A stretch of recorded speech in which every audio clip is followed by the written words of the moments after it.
Yeah. That was not the first nor the last time that guns got pulled on me. I had a Bad Boys 2 moment. And again, spoiler alert for anybody who hasn't seen the movie that came out in 2003. Martin Lawrence, Will Smith, they're cops. And Martin Lawrence has a 15-year-old daughter. And a 15-year-old kid's coming to the front door to take her on her first date. So they try to scare him. They answer the door with a golf club. They have a pistol. They act all hard. They act all thug. They point the pistol at him. They act all ghetto. And this is what this girl's family tried to do to me. So the same young lady that I went to Tony's to try to find the car with, she wanted to introduce me to her dad, and we were going to meet him at the family reunion. And she goes, and I quote, "I love you so much. You're the only one I've ever introduced to my dad." To which I responded, and I quote, "Yeah, sure, I'd say I believe that lie." You know how you ladies are. So as we're getting there, I don't know why she felt remiss in saying this. She was like, "Baby, don't worry. My whole family's a mix. We got black family members, and we got Hispanic family members, and white family members. Everything's going to be fine." And I was like, I don't know why you felt the need to tell me that. Chico does great at the cookout. I do great at the barbecue. And also, in 3 years of dating her, I never met these mythological other races in her family. But, as I mentioned before, I do great at the cookout. We get there, and we meet. Go back to the dad's house, and dad's got a bit of an attitude. She was like, "I know y'all be living together," because she was going to spend the night with him, "but you ain't about to be doing that under my roof. I got you a hotel on base." All right. Even when I stayed on base and I was stationed on base, I didn't stay at the hotel on base, especially not now.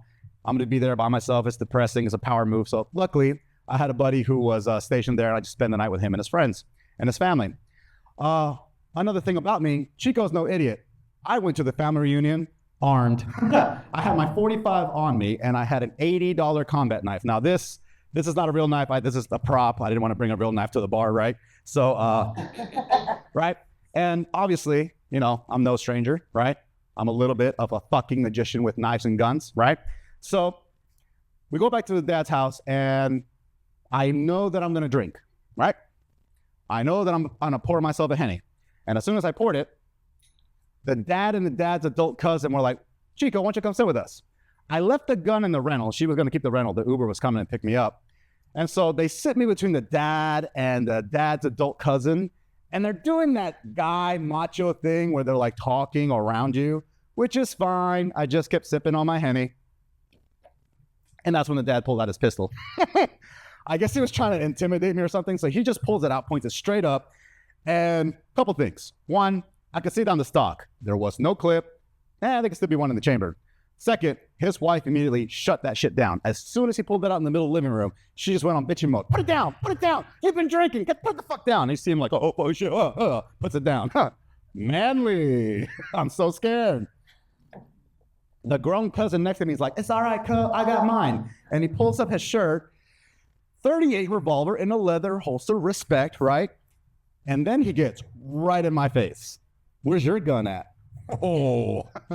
And without taking my Henny out my face or my eyes off of him, I was like, I knew that I was going to be sipping on my Henny. So I left my 45 in the car. But I do have this. And I take out the $80 combat knife and I flip it in the air. It does this huge whack in the middle of the living room. And then I kind of pause there for a second, like the most ghetto Statue of Liberty, the most ghetto Mexican Statue of Liberty. Combat knife in one hand, Henny in the other. Right? I flip it back down, put it back in my pocket, and continue sipping on my goddamn Henny. Cousin goes, "You brought a knife to a gunfight?" I wasn't expecting to fight, but you have to admit, if something went down right now, I'd win. And then I gave him one of these. And out of the corner of my eye, you see the dad going, yeah, he's good. No.